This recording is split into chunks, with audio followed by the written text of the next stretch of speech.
right, so last week we were looking at chapter 4, and we didn't quite make it all the way through, so we will begin there. We had talked about how now that we started chapter 4, we've moved from the earthly realm to the heavenly realm, and we're at the throne of God in heaven. And we've talked about the elders and the creatures we're going to talk about today. And does anybody remember how many elders there were around the throne? 24. And hey y'all. We talked about. Good morning. We talked about what the potential for those 24 were, and the important part was, as far as listening, I was listening when Lori was listening to it last night. She's watching it last night, and when I said, "What is it they all have in common?" and someone in here said they were dead. That's true, but they were all believers. And it wasn't me that said that. No, it wasn't you. Oh, by the way, how did you do skiing? Oh, terrible. Did you? Terrible. Well, at least terrible. nothing's broken. Well, because I quit. Oh, well, you said you would do one day and you're done. Yeah, I hit my head 3 times. That was enough. Oh, concussion protocol. Well, and I got a little, Woozy? yeah, a little height sickness. Yeah, because of the thin air. Okay. So it was All right, I had so- a great time, so. Good. Sorry about the rabbit trail. So we've got these 24 elders, and I think probably there are a number of explanations as to who the 24 are, but I think that what Tom Bradford talks about is probably the right thing, and it relates to the courses of the priests and Levites. And if you recall, the priests, their responsibility was for a 2-week period back in the Old Testament time. They would do their temple job for 2 weeks, and they would move on and then go back to their business or their farming or whatever. So there were 24 people who did that, and that to me makes a lot of sense. And the other thing that makes it makes sense. How do I say this? The other aspect to this is that where's their location? Their location is around the throne. What was the job of the priests and the Levites? It was to serve God in the temple, right? So it makes sense that they would have been there in heaven doing the same thing that they were doing on earth. Okay? So those are the 2 reasons why I kind of go with what Tom Bradford has to say. All right? So that's kind of a real Reader's Digest version of what we talked about last week. So let's pick up, this is verse 7, and let's see. Yeah. It's the 4 living creatures, and I probably should have started with verse 6b, but I didn't. It says, "And in the center and around the throne, 4 living creatures full of eyes in front and behind. The first living creature was like a lion, the second creature like a calf, the third creature had a face like that of a man, and the fourth creature was like a flying eagle. And the 4 living creatures, each one of them having 6 wings, are full of eyes around and within." All right, so we've got these creatures, and some versions have them as beasts. If you have King James, it says they're beasts, and they're really not beasts. The Greek word for them is zoa, and that's where we get our word zoo from in zoology. They're creatures. They're created creatures. They're not beasts necessarily. They might have been scary for us because we never see them. We don't see them walking around. I'm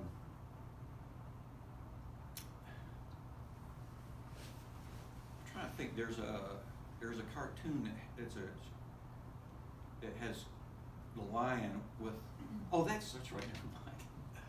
I was trying to think. I'd seen a lion with wings before. Does anybody remember what it was? It's not really spiritual. Oh yeah, Rudolph. Yes, Rudolph. It's the king, the Lion King. He has the little, the one that rules the Island of Misfit Toys. He has wings. Like I said, it's not spiritual. Anyway, so these are creatures. Okay, and we have 4 of them. We have one that has the head of a lion, or is like a lion. The second one is like a bull or ox. Some of you may even have calf. It's all the same thing. The third one is like an eagle, and the fourth one is like a man. All right. So as we know, there's nothing that's coincidental in the Bible. So what is this supposed to symbolize? And again, there's discussion as to what these things symbolize. But here's the one that I think is probably closest to the truth, if it's not the truth.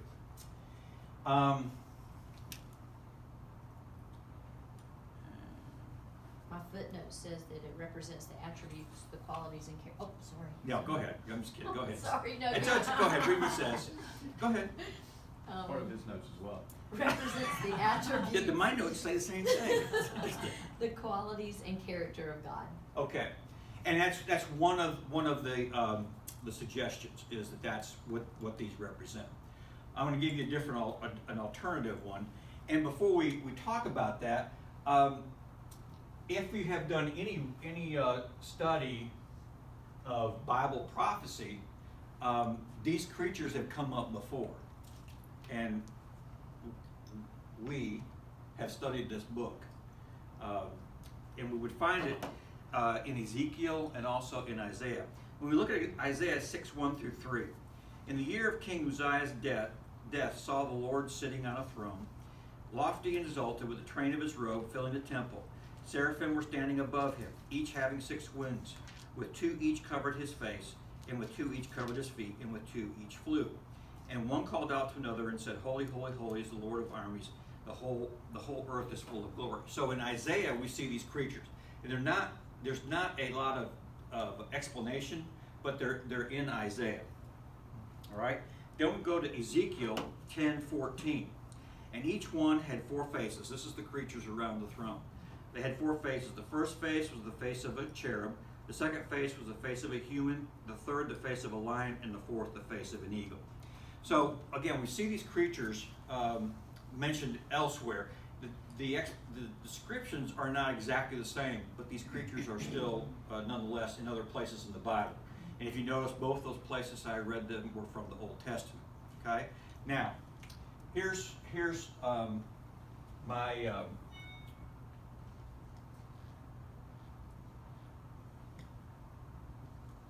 all right. The camp. When Israel was in the wilderness and the tabernacle was built,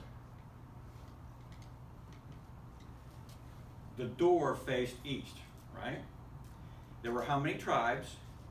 12 tribes. Okay, so you've got the Levites are here, right? Everybody remember that from Exodus? Okay, now we have a tribe here. There were 3 sections, so they were set up in camps. So you've got 4 directions on the compass. So you've got, and this isn't necessarily the way they sat. I'm just drawing it this way to make it a little bit easier. Okay, so you've got these 3 camps here, 3 there, and then 3 here. Okay, so they were set up into groups of 3. Each group had a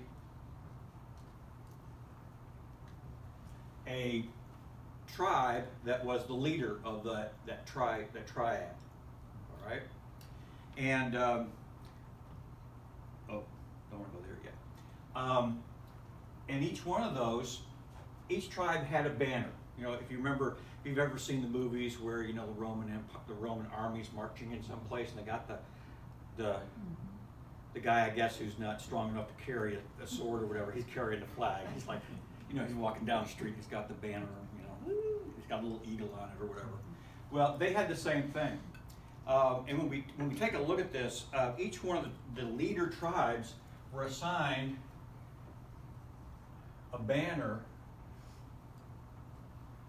that would be associated with the rest of the group.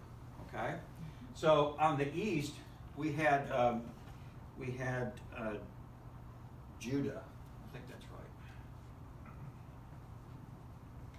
All right, and that would make sense there, and we'll talk about that in a minute. Then to the north, it's not really Dan, it's Ephraim, I believe. All right, and then to the west, we had no, I got this wrong. Let me do this. There we go. This will save me a lot of writing. It's Dan. Dan was correct. This is Dan. This is Ephraim. Okay, and then the south was Reuben. is Reuben. Thank you. Sometimes the Amplified comes in handy. Yes. All right. So you've got these are the main the leader tribes. Each one of those had an animal associated with them. All right. So you've got the tribe of Dan is the eagle. All right. The tribe of Judah is the lion. Okay. Reuben is a man. And then the last one is going to be the bull. Ephraim was a bull or an ox. Okay? Where did you see those four animals? On the right-hand side of the board. Yes. The preachers. They're around the throne. Okay? So this is representative. This represents all of Israel. And so it's the picture here we see in heaven is there are some Christian denominations that feel, we've talked about this before, feel like the church has replaced Israel as God's chosen people. And yet when we go into heaven, we see in Revelation, that's just not the case. We see that Israel is still serving God in heaven. And so that should give us some indication as to their importance in God's plan still. He still has a plan for them. Okay? So the idea here is that one of the ideas is that that's what these represent is the 12 tribes. If you recall, when we did last, we talked about the breastplate of the priest, and they mentioned the first stone and the last stone, and we said that was like saying A to Z. When you say the first and the second, first and last, it means all of them. Okay, so this is indicative of all of the tribes of Israel. So you have the tribe of Israel serving him around the throne, and then you have the 24 elders that also make up the priesthood. Okay, so they're still serving. They haven't lost that place. They're not Christian saints. Okay,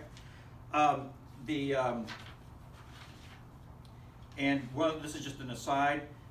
There's another picture that would have made it easier for me, but why make it easy? If you take the numbers in numbers where they take the population, they poll the number of fighting men in each one of the tribes. This is the shape that you get. What is that? Cross. It's a cross. And the east is the longest one. And why would the east be important? Does anybody remember that? So it enters the temple. It's where the sun rose. It's where Judah was. And who came from the land of Judah? Jesus. Okay, so all of this stuff is all connected. This is not coincidence. This is not us coming up with, let's try and find something. This is all stuff that has been planned. All right, so we get that shape. Now let me see if I can go back to, there was another thought, and I think this is what Mark Carell puts forth, is that these four animals represent the four Gospels. Okay? You're like, well, how? That's Matthew, Mark, Luke, and John. You're like, well, how is that even possible? Well, because if you read the four Gospels, each one of them deals with Christ in a different way. And so each animal would represent how Matthew wrote about Jesus. then another animal would represent Mark. And that's what this picture shows here, is it's Christ with the four animals around it. Okay? I'll see if I wrote that down. Yeah, Matthew would go with a lion, because Matthew dealt with what about Jesus? King. His lineage, his legal right to call himself the son of David, right? It gave all the genealogy. Then you've got Mark is the servant, so he would be, where is this?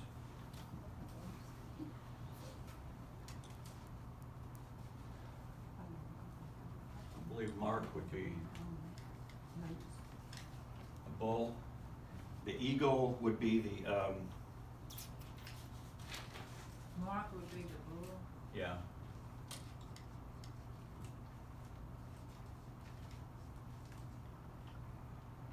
Okay, so that's one of the arguments.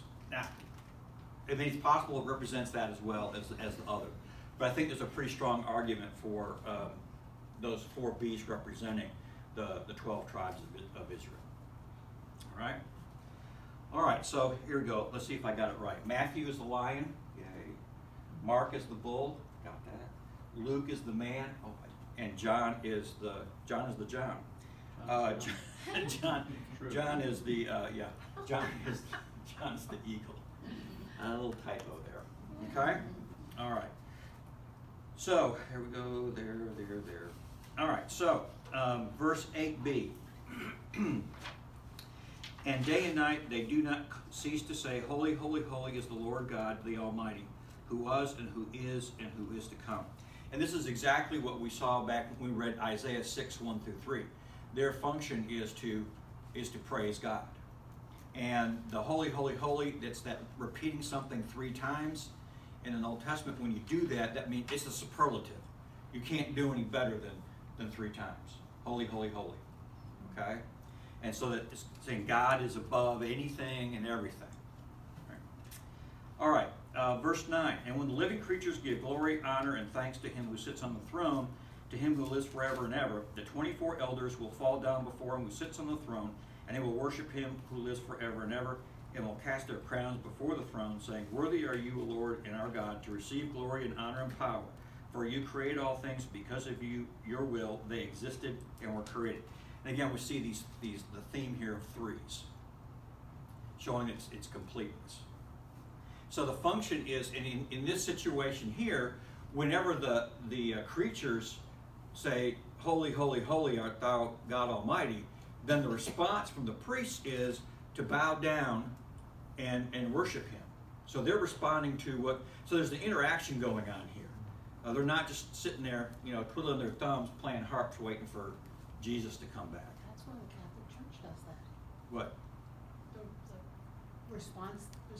That's one of the, yeah. And there's other churches that are liturgical, that like the Protestants, Lutherans, I think, have responsive readings. Presbyterians, yeah. And those are all churches that were came out of the Catholic Church. So they would have, what? Yeah, what? Who knew? Who knew? Yeah. Well, they're not nearly as liturgical maybe as they used to be. I mean, I remember visiting as a kid, and the preacher in the church, it was the Lutheran church or Presbyterian, I can't remember. They were as dressed as a priest would be. I mean, they were in the robe and they had the collar and. Well, my aunt, who's a Presbyterian minister, when she came and spoke at my dad's funeral, she had to borrow a robe. So, and we talked about that before, is that these guys that we all look at as heroes of the Christian church, and they are, none of them, Calvin, Zwingli, Luther, they did not want to start their own religion. They were called reformers because they wanted to reform the Catholic Church. They wanted to stay in the Catholic Church and just reform it. They didn't want to start their own thing. And it wasn't until the Catholic Church said, I'm sorry, we don't need you. And they kind of started their own program. So, anyway, a little bit of history there for free. All right, so we've got the scene closes and the praise that's taken place. And And really, chapter 4 and chapter 5 should not be separate chapters. Again, when we in the Western world read books, typically we finish chapter 4, move to chapter 5, and it's a whole new scene, right? It's like time has passed, or you're reading about somebody else. You know, a lot of authors have that style where they'll write chapter 3 will be about Miss Prissy, and then the next chapter will be about the guy that she's interested in, what's going on. You know, so they kind of go weave that thread. Well, and again, when this was written, they did not have chapters and verses. It was just one long reading, and so 4 and 5 is an artificial separation. But at any rate, 4 and 5 are happening at the same time. There's not time that passes. It's not a brand new scene. Okay? All right, so verses, I'm going to read the whole chapter, so try and stay awake if you can. I saw on the right hand of him who sat on the throne a scroll written inside and on the back, sealed up with 7 seals.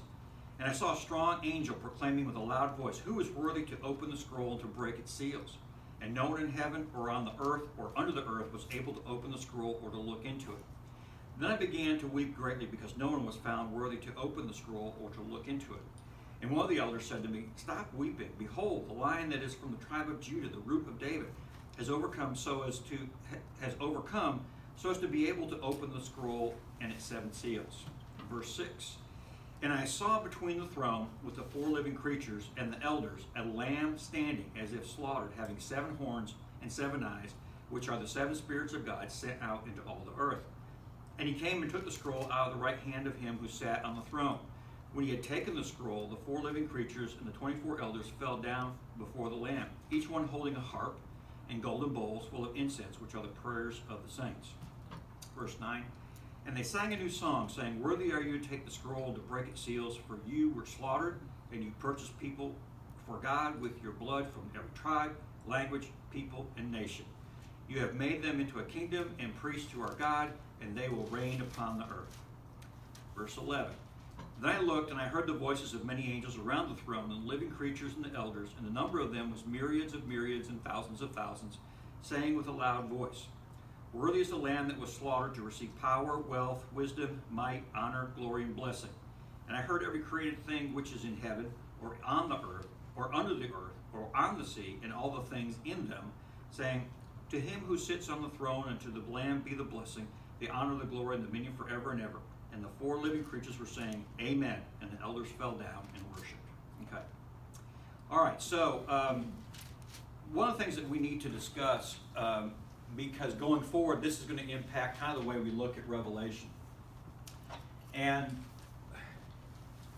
it's not a popular idea in some branches of Christianity today.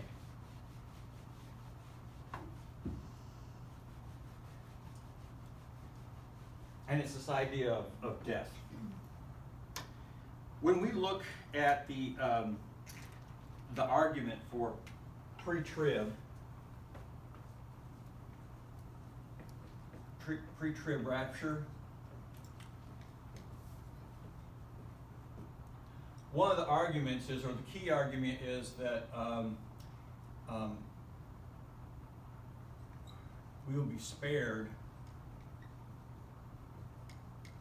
the tribulation.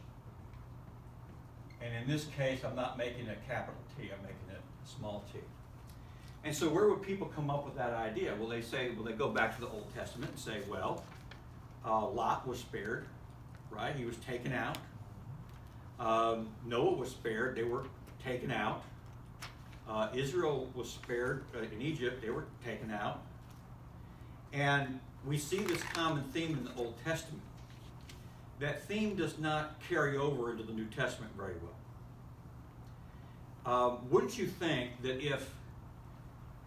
if someone had devoted their life to being a disciple of Jesus, that there would certainly be 12 people there that would be taken out. They'd be removed from danger, right? Wouldn't you think? But what happened to all of them except one? They were all martyred. They were all killed for their faith. And that was the example that was set for them by Christ. Christ had to go through that tribulation to fulfill his mission here on earth. And so in the New Testament, we see a different approach. The Old Testament believers were removed from tribulation.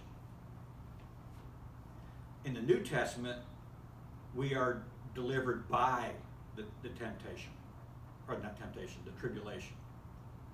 So there is nothing in the New Testament that tells us that we will be saved from difficult times. Now, having said that, I don't necessarily believe that we will go through the 7-year tribulation as believers. But by the same token, there are a lot of denominations who say we will be removed from any difficulty. That as soon as things get bad, boom, we're gone. Go ahead. We should be gone. Yeah, Yeah. there's not going to be, we're not going to have any difficult times. We're going to be gone. And that really kind of signals, even when we look at Revelation, that kind of signals when we disappear, when the believers are raptured, that's when things start happening. Okay? Because that's kind of the signal of the end times are now upon us. The question is, when does that take place? And we'll talk about that when we start getting to the 7 seals and so forth. Because Tom Bradford brings up a really interesting point, and that I think I'm kind of adopting as my personal. We'll talk about that when we get there. But at any rate, the problem with that rapture idea that we just talked about is it tends to give Christians this idea of we will never be persecuted. That my life as a Christian, as a believer, is going to be all roses, sunshine and butterflies. But that's not. And that's not the case. Not what it. Now, here in the United States, it's been that way to a certain extent, but in the rest of the world, it's not. There are people in other parts of the world that are dying because they're believers. So we have to be aware that, as Jesus said, they didn't like me, they're not going to like you. And when people don't like you, they do things to you. They don't just let you go. And so we can't expect, because we're believers, to be saved from any kind of persecution. There's that idea that, well, we kind of overextend this idea that we're going to be raptured and saved from the tribulation, but that means I'm not going to get persecuted at all, and that's not the case. Okay? So I say that just to say that we should be, if someone doesn't, we should be prepared for facing persecution because we're Christians, because we're believers. This idea that we are in the world but not of it, and there's a lot of things that go on in that. That's that's just kind of murky, because how I define that and how you define that might be two different things. Does that mean that I adopt everything that's going on in the culture, like I'm a ninja Christian, that I'm in there but nobody knows I really am a Christian because I look like them and act like them and dress like, all the. But then all of a sudden, boom, I decide I'm going to spring it on you. Or does it mean that I'm here living, but yet people can look at me and go, there's something different about him? And I suspect that we are living in a time where, and I say this in a broad sense, that the church is feeling like they've got to become more like the world to attract them. Instead of being something different, offering them something different, I feel like sometimes we're trying to trick them to come in. We're going to do all this stuff. We've got churches that have these light shows and these bands, and they're rocking the music, and the lights are going, and smoke on the stage, and everything's glitzy, and man, bam, bam. It's all this stuff. It's like a rock concert, and it's like they're kind of trick people coming in and go, hey, this is a rock concert. Oh wait, it's about Jesus. Man, they fooled me. And there's a fine line there, and I'm not saying what that fine line should be, But I do believe we need to offer the world something different than what they're getting from the world. And if we're not doing that as a church, I think that we're failing in our mission that Christ left us. We need to be showing the world that there's a different way and a better way from the way they're doing it. Okay? That's enough of my pulpit stuff. All right, so we talked about that, that prosperity stuff. And that's part of the growing apostasy that we're already seeing. Yes. In the times we're living in. Exactly.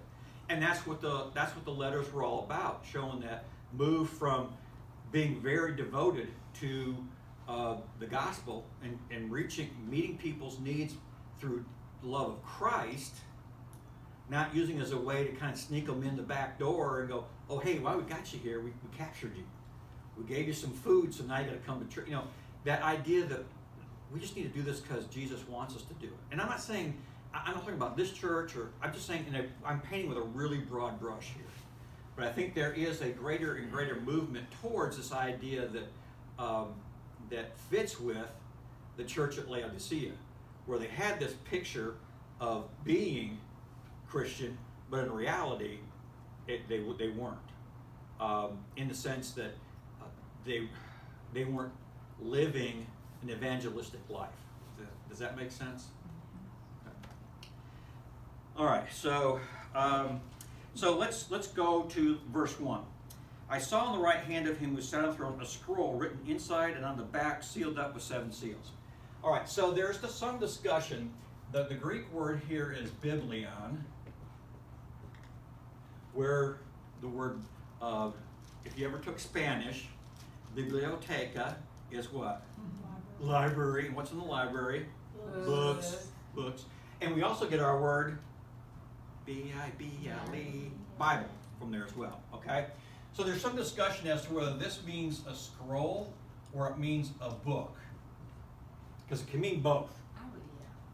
Now, most people would say, well, for sure this is a scroll. And yet, apparently at this time, they were beginning to write what they call codexes. They were moving away from the idea of scrolls and now making books. So it could be either one, and I'll kind of explain to you why it could be either one. So let's say it's a scroll. All right, so we have a scroll, and you see the picture there. I'm not going to draw it for you. And it has 7 strings and 7 seals. All right? Apart from the fact that 7 is the number of perfection and completeness, this comes from Roman law.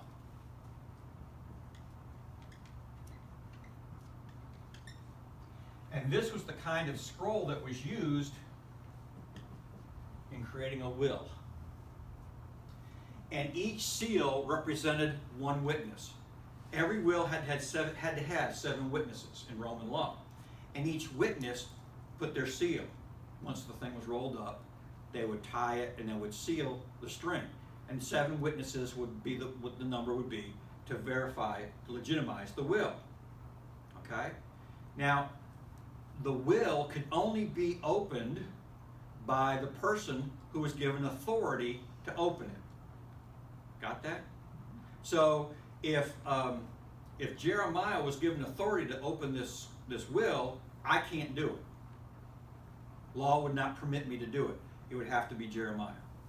Okay? So there's a designate, just like we have today. We have someone who is the executor of the will. In Lori's case, with her mom, it's her brother. Nobody else can deal with the lawyer, with the wills, or the court except him. He's the only one because he was named executor. It's the same thing here. We're going to see this. You're going to go, aha, this is so cool. I hope. If I do it right. So we've got this 7 seals. And when we look at Daniel 12:4, Daniel writes, and when he viewed the last thing that the last direction he got from the person speaking to him in heaven was, seal up this book until the end of time. So this is the scroll or the book that Daniel sealed up when he was in heaven. Okay? So up until this time, Daniel and God were the only ones who knew what was on the seal. Now, it's going to be John, the Godhead, and Daniel, and then us. So up until 90 AD, no one knew what was in this seal. When it gets opened, now everybody knows. Everybody. And that includes Satan. Because now it's open. He can read the Bible just like we can. So we've got this thing going here where we're looking at this as trying to figure out what this scroll is all about. Okay? So the angels are all upset because, well, we'll go on to that in a minute. Let's go ahead and do that. And it says, and I saw a strong angel proclaiming with a loud voice, who is worthy to open the scroll and to break its seals? So we've got this scroll with 7 seals, and the strong angel, you'd think, well, surely a strong angel can just rip them off. But he didn't have the authority to do it. And the only one who could do it was Christ. And what made Christ worthy to do it? All right, in order to open the seal, let's see, the seal and scroll, you had to have authority to open the will. Now in Genesis, God tells man to do some things. And one of the things is to take, how's it put? It says, the very last part there, it says, be fruitful, multiply, and fill the earth, and subdue it. Okay? That was prior to man sinning. So man was able to do everything but subdue the earth because they had sinned.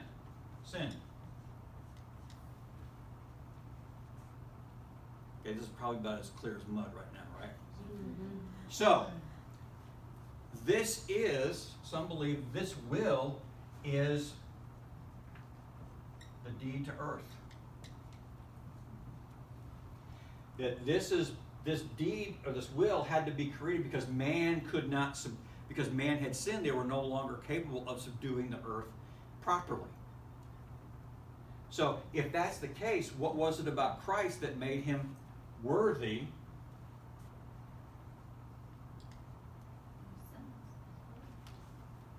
to open the will? Sinless He was sinless man. And that was what it was going to take. That's why the angel couldn't open it, not because he wasn't strong enough, because he wasn't man. He hadn't come as a man. Satan couldn't do it because he was a fallen angel. The creatures couldn't do it because they had to be a man who was without sin. Okay? Now, we have seen this pattern before. How many of you have read the book of Ruth? Okay? Boaz was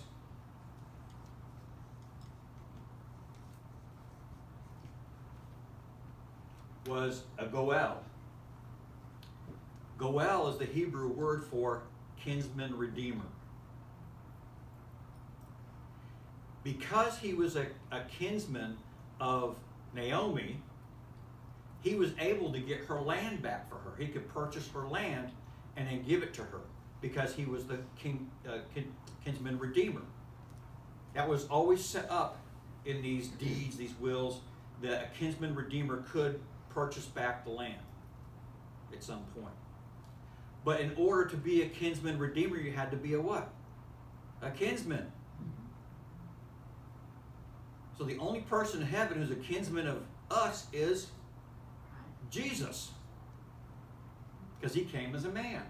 That's what makes him worthy, this sinless man, which is what Adam was before they sinned. Okay? So that's what makes Christ worthy, is that those two facts right there. And that's why no one in heaven and no one on other earth, I mean, you think about what they're saying here, what he's saying here in verse 3 is basically what? It's creation. It's the 6 days. It's the 5 days, the 6 days of creation. The water, the earth, the under the earth, in the air, all that stuff is the creation. In other words, what they're saying here is that nobody, nowhere, is worthy to do this except for one person. And that's Christ, because Christ was willing to sacrifice his life. If he didn't sacrifice his life, then he wouldn't be worthy to do this. That's what it took. That was what the price was of getting this deed back. Okay, does that make sense? Yes? Yes. No? Okay. If it doesn't, I don't know what to tell you. All right. So verse 4, then I began to weep greatly because no one was found worthy to open the scroll or to look into it. I'll go back. All right, so we've got the response that John has is he's so disappointed because he understands now that one of two things is going to happen. Either what was going to happen next is not going to happen now, and so he's done, or what's going to happen has been delayed until someone can be found worthy. And this devastates him. Okay? And that's why he weeps, because he's afraid that it's not going to take place. The future, the redemption, the saving of the believers, God's judgment is not going to happen now because there's no one worthy. Okay? And it says, and one of the elders said to me, stop weeping. Behold, the Lion that is from the tribe of Judah, the root of David, has overcome so as to be able to open the scroll and its 7 seals. All right, so there is someone that's worthy. Now, this is an anachronism to a certain extent because we've got this, can I erase all this stuff? Okay. And this is one of the things, this is one of the reasons why the Pharisees had a difficult time, why they wouldn't accept Jesus. We've got a person, a being, let's put that, who is two things. He is the Lion of Judah and the root of David. Okay? And both of those things are necessary. Now, the problem that many Jews have is this idea of a lion, because they read about a lamb. How can a Messiah that comes as a lamb, or how can they were looking for a Messiah that was a lion, that was going to come and kick the Romans out of Israel and give them back their country, and Jesus came as a lamb. He's like, no, that's not what I'm all about now. I'm about saving people. That's not what I'm about. And so the Pharisees, well, if you're a lamb, then you can't be the Messiah, because lambs and lions aren't even close to each other. And in fact, this lamb, the word used for lamb is basically like a little cuddly lamb. It's a lamb that's like a little baby that a child would play with or whatever, like Mary, who had a little lamb. Okay, so it's not even close to being a ferocious lamb. It's just this little, innocent little lamb. And you compare that to a lion, and the two are just so far apart that it doesn't even make any sense. Okay? But when we look at it, the Lion of Judah goes back to which tribe? Judah. Okay? And then there's the lion. And at what gate, where were they located on the compass? East. Okay? So all these things all throughout the Old Testament have pointed to the Messiah. Okay? So he comes from the line of Judah because Matthew is able to show that he is a descendant of David, the line of David. Okay? Which is going to be required in order for him to. That was one of his check boxes on his resume. All right. Now the other thing was that he was the root of David. The interesting thing about this is when we see typically in the Old Testament, this is the only place this term is used. It's not used anywhere else. Does anybody know what the other term is that's similar to this is used? The line of, Lineage. No, I'm sorry. I didn't probably word it very well. It's the root of Jesse. That's typically how, because Jesse was the father of David, and so that's how the Messiah, he'll come from the root of Jesse. Okay? But in this instance here, David is used because in relationship to David, Jesus had two roles. One, he created him, and two, he came from him.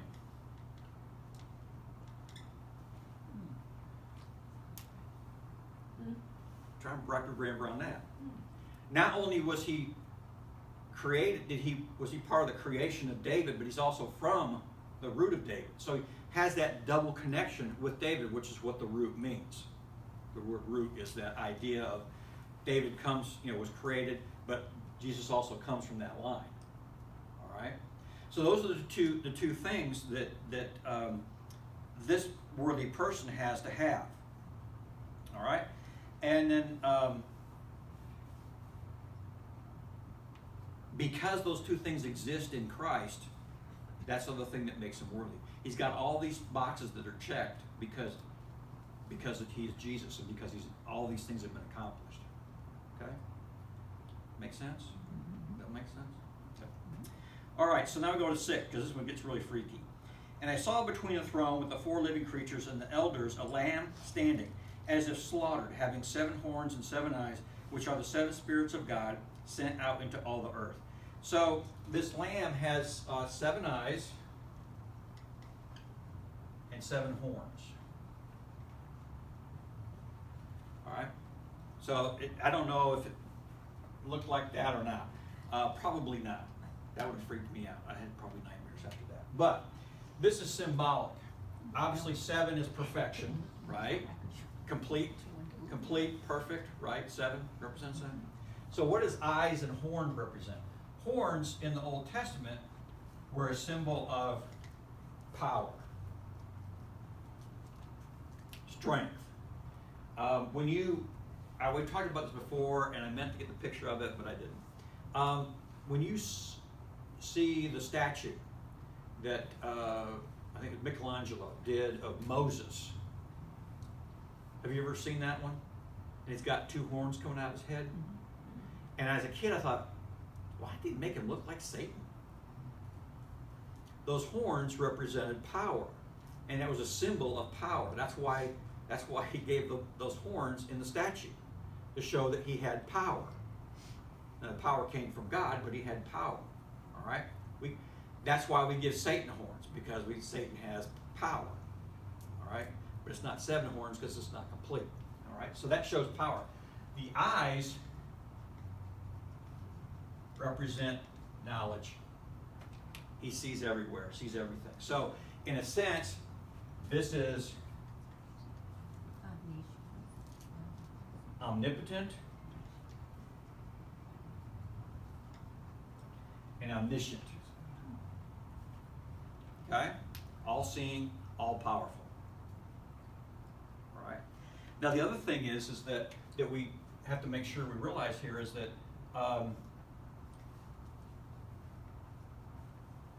Christ is alive. He's not dead. His sacrifice didn't kill him.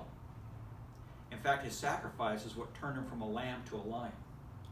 He had to go through that sacrifice in order to become the lion. Kind of interesting little twist on that. Okay? And then the 7 spirits. 7 spirits is kind of the idea of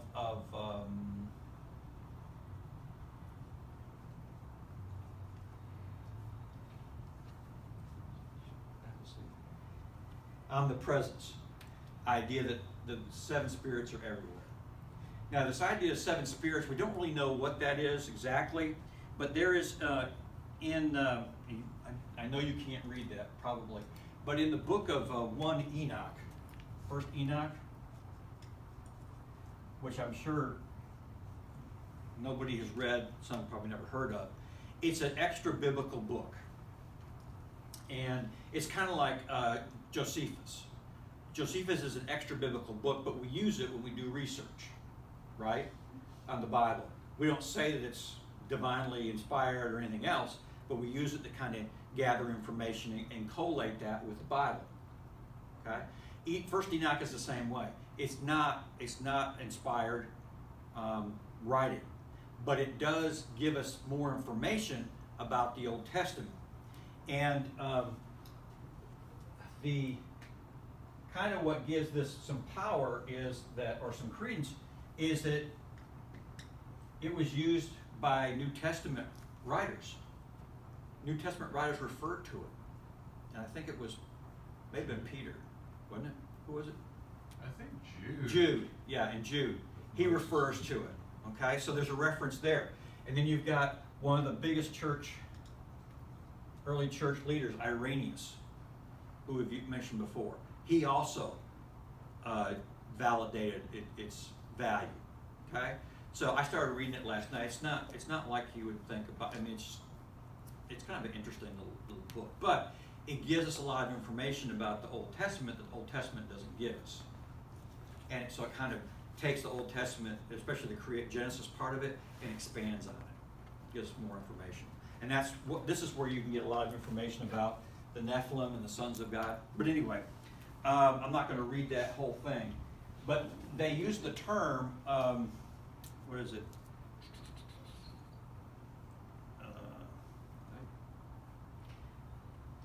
Yeah, the Lord of Spirits.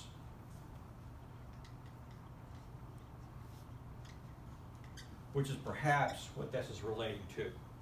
And we talked about the seven spirits before. It's just this, it's all, in Isaiah talks about the seven spirits of God. We talked about that a couple of weeks ago as well.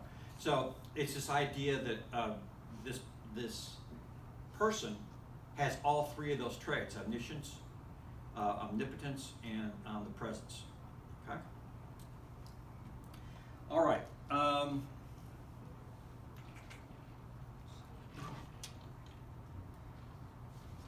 All right, verse 7. And he came and took the scroll out of the right hand of him who sat on the throne. When he had taken the scroll, the 4 living creatures and the 24 elders fell down before the Lamb, each one holding a harp and golden bowls full of incense, which are the prayers of the saints. I think it's interesting that they used the word took. He didn't hold his hand out and it was placed in his hand. The scroll was held out and he took it, which kind of gives you that sense of that he was worthy to take it. He didn't have to be given to it. It was already promised to him. In other words, God had told him, if you will go through, in the Old Testament, if you will go through and sacrifice yourself and through the end, then everything I promised you will be yours. So he has that right to take it. Now, each one holding a what? A harp. How many of you ever heard growing up that when we die, we're going to go to heaven and play harp all day long? Sit on the cloud. I hope we all learn how, because it's going to be kind of a loud noise. And golden bowls. And I know we're not going to be playing harps all the time. But the idea here is that those around the throne are singing praises. They're playing instruments. The harp is an instrument. Guess who was in charge of music in the temple? The devil. No, in the temple. I guess it depends if they were what kind of music they were playing. It was the Levites. It was the priests. Okay? So what are they doing here? They're singing. And they're playing music. And then the golden bowls. Who was responsible for the golden bowls of incense? The priests. So again, there's this indication these 24 are probably representative of the priests and the Levites, because they're doing the same thing in heaven that they were doing on earth, which makes sense because the temple on earth was a representation of heaven. Okay? Follow that line? Mm-hmm. Okay. So they're playing the harp and they got these golden bowls full of incense, and this incense just represents the prayers of the saints that have gone on, and they're presenting them to God. Okay? All right, so this is a picture. When you look up the word is kathara for the harp. It's not really a harp like we think. It's one of these two one of these two instruments here, the top one or the bottom. It can either be a kithara or a lyre. And they can either be played by plucking or by strumming. So it's almost like a guitar. All right. So that's what they are playing, that kind of an instrument. And that was the job of the Levites, and the incense bowls were handled only by temple priests, and the singing was another job of the Levites. So again, we see the priest being put forth here. Verse 9, and they sang a new song, saying, worthy are you to take the scroll and break its seals, for you were slaughtered, and you purchased people for God with your blood from every tribe, language, people, and nation. You have made them into a kingdom and priests to our God, and they will reign upon the earth. So, because Jesus was willing to sacrifice, that was the price that needed to be paid as a kinsman redeemer to receive the deed or the will back from God. All right? So he has the price. He's paid it. So the will is his to open. Now, and who is it for? Every tribe, language, people, and nation. You can't get more inclusive than that. That's everybody. It's not just Jews, it's everybody. It's not just Americans, it's everybody. Okay? So he made this sacrifice for all people. And when I read that, I was reminded when I was in college, I was dumb enough to be an RA and resident assistant. It was stupid. I wanted the money, but I should never have been an RA. But anyway, the buildings are still standing. They may not be in good shape. But, I had the director of the RAs when I first started was a guy, and he told me one day, we were sitting there talking about Bible stuff, and he said that he didn't believe that the Bible was written for Eastern cultures. It was only for Western civilization. And I was like, what do you mean? And I couldn't debate him because I knew nothing about the Bible. Even after being in church all those years, I couldn't debate him on it. Because everything we read in the Bible takes place in Western civilization. And then obviously the church. But when I read this, it's like, here's the argument to what he said. Revelation says he did it for everybody. Okay? The last thing in here is you have made them into a kingdom and priests. What does that sound like? Does anybody know? We are now priests. We're not part of the priesthood. We're priests, and basically we're kings. Any idea? No. We're government employees. Yeah. Melchizedek. What made Melchizedek different from anybody else at that time? He was priest And king. And king. He was both. God said those two had to remain separate. But Melchizedek was the one example where that wasn't the case, where he was both a priest and a king. Typically, those were separated. They were different functions. But because of Christ's sacrifice, we are now a form of Melchizedek. And Christ is Melchizedek, because he's both now a king and a priest. He's the lion and the lamb. Okay? I don't know about I'll have to look up the government worker thing. All right, then we'll finish up here real quick. Verse 11. Then I looked and I heard the voices of many angels around the throne and living creatures and the elders. And the number of them was myriads and myriads and thousands of thousands. Basically, that's a whole bunch of people. Myriads is equal to like 10,000s. So there's a lot of people there, saying with a loud voice, worthy is the Lamb that was slain to receive power, wealth, wisdom, might, honor, glory, and blessing. How many adjectives do you think are there? Just take a guess. 7. Exactly. There are 7 characteristics of Christ. And I heard every created thing which is in heaven, on earth, under the earth, on the sea, all things in them, saying. So that's everything God created. To him who sits on the throne and to the Lamb be the blessing, the honor, the glory, and dominion forever and ever. And the 4 living creatures were saying, Amen, and the elders fell down and worshipped. Okay? Now, here's a little last thing. This is the last slide. A little interesting thing I found while I was reading Warren Wiersbe's book on Revelation. And this new song that they were singing, might have wondered, well, what new song? What are you talking about? New song. The new song has these elements to it. It's a worship hymn because it says, thou art worthy. What is worship? Saying God is worthy. Christ is worthy. It's a gospel song.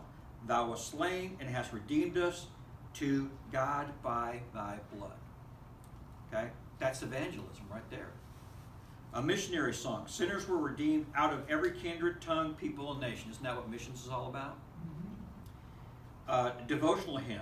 A kingdom of priests. And a prophetic hymn. We shall reign on the earth. See, we're not going to be playing the harp all the time because we have a job. We're going to be ruling on earth. Whatever that new earth looks like, we're going to have responsibilities. Okay? So we might not have time to play the harp all day, unless that's your job.